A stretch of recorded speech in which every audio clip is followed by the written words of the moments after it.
माझं नाव बिरुदेव महादेव आदलिंगे, राहणार सांगोला. गेल्या आठवड्यात महाराजांनी भक्तांच्या घरी भेट दिली. त्यात आमच्या दुकान चालू केलं मी नवीन, श्री दत्त पान शॉप आणि इलेक्ट्रिकल. त्या दुकानावर येऊन गेलते. त्यांना त्यांच्या दूरदृष्टी याच्याकडून 51 रुपये देणगी आलेली आहे. धन्यवाद धन्यवाद धन्यवाद. त्यांच्या दूरदृष्टीतून त्यांना तिथं काय दिसलं, त्यांनी 2 राऊंड मारले दुकानला आणि एका ठिकाणी पाठीमागे भस्म टाकला. जसं माणसाने नरड्यावर पाय देतो तसं ती माणूस चिरकाळून ओरडतं, तसं तिथं आवाज आला. महाराज आम्हाला काय नंतर बोलले.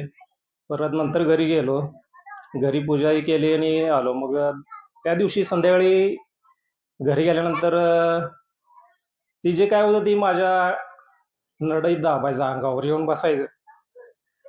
मग ते सकाळी मी महाराजांना फोन करून सांगितलं रात्री असं असं झाले. मग महाराज म्हणले तुम्ही मठावरती या. मठावरती आलो, इथं अभिषेक घातला, भस्म एक दिला आणि दुकानात नेऊन ठेवा म्हणले.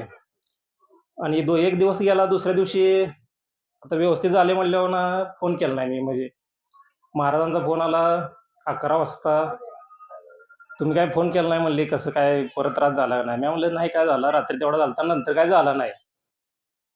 बरं मग फोन करायचा तर नाही केला म्हणलं. मग त्यांनी आता कसं आहे, बरं आहे म्हणले, मग काय अडचण नाही. आणि त्यांचा फोन ठेवला आणि 15 मिनिटात दुकानात बसल्या ठिकाणी चक्कर आली आणि अंग पूर्ण ओलं झालं.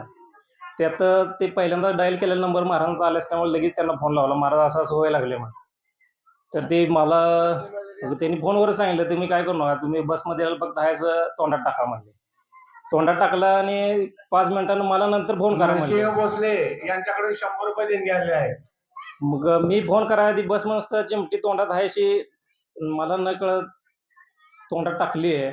आणि महाराजांचा एक 1.5 ते 2 मिनिटात रिटर्न फोन आला. तर काय झालंय म्हणले.